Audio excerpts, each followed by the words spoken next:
想好了再剪。这一剪刀下去，枝干的针抽就基本到此结束了。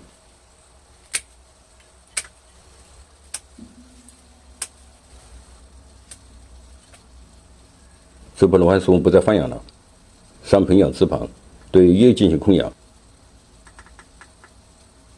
先把这些土拔掉，看看养了5年的根盘成型情况。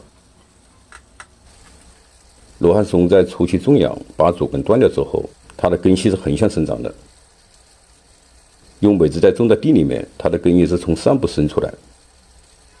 就用这种浅盆种。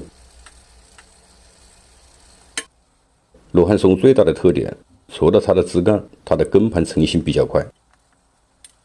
它的根系特征与大多数树种比较有比较大的区别，吸收储存养分的功能强。这是它的根系，再放大，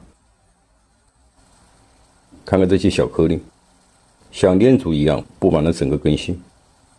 这些附着在根上的小颗粒是罗汉松特有的功能——根瘤菌。生长过程就是靠这些根瘤菌吸收并固定空气中的氮。罗汉松种养不好，主要的原因就是根瘤菌形成不好，或因积水、施农肥造成根瘤菌消失，产生根的腐烂。我发的多期罗汉松视频用的都是这种浅盆，浅盆见干见湿，有利根系的呼吸。养罗汉松除了盆还有土，用这种含腐叶土比较高的盆土或者颗粒土，增加它的透气性。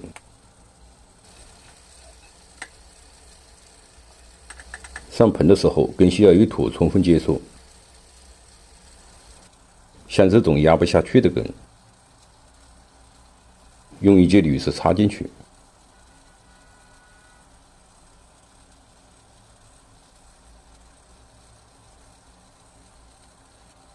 就这样就可以固定好了。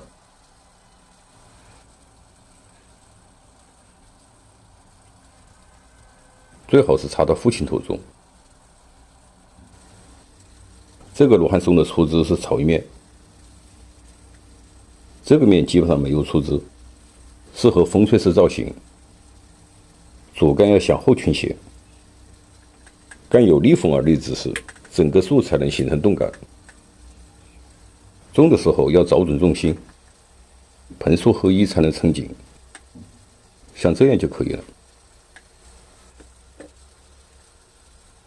这个环节在拍视频的过程中出现最多，但又不得不重复。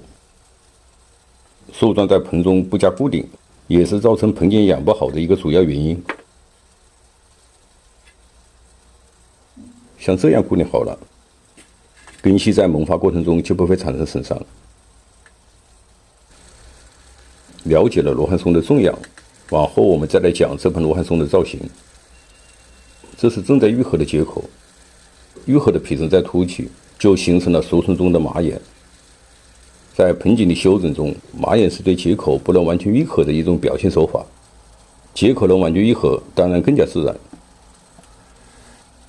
对马眼的制作，首先要将结口与干的过渡修整好，过渡的线条要流畅。要从不同的方向看，不同面的过渡要求是一样的。像这样再做马眼才有意义。用笔标示一下，留大约半公分的厚度，把中间雕成球面状，就像马的眼球。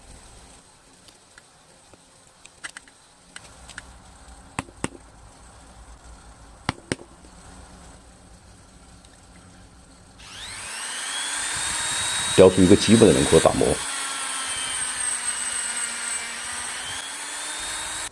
最后用修边刀把皮层修整齐。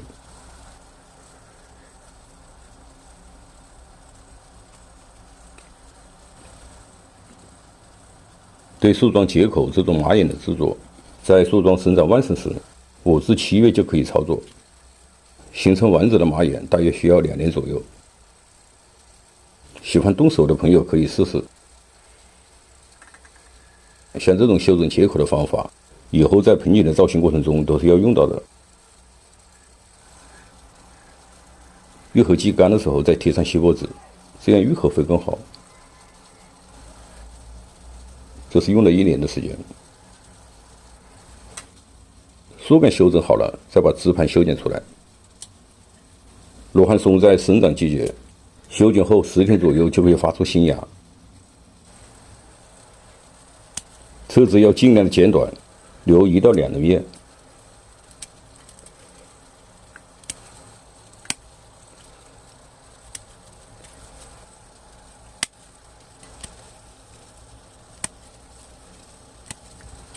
把枝条剪短，新发出来的枝就会更加丰满。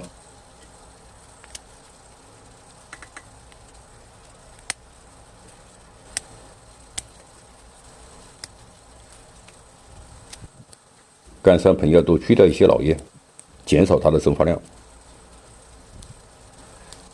再把这些枝条调整好。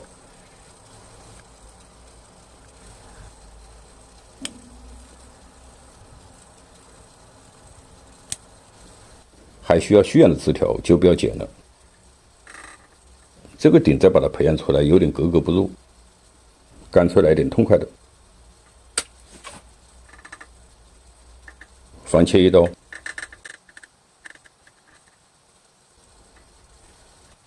用钳子把皮层夹松，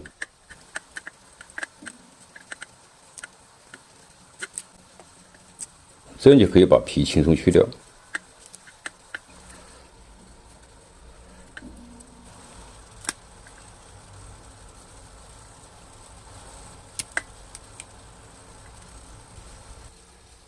还是把这里盖上。准备好一块湿布，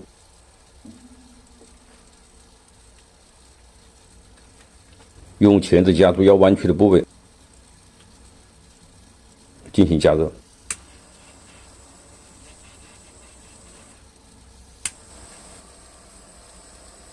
喷枪加热的时候不能固定在一个点，要左右移动，加紧向后弯曲，用湿布包住冷却。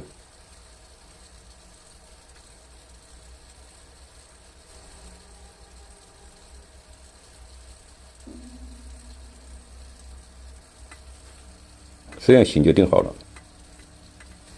把它打磨干净。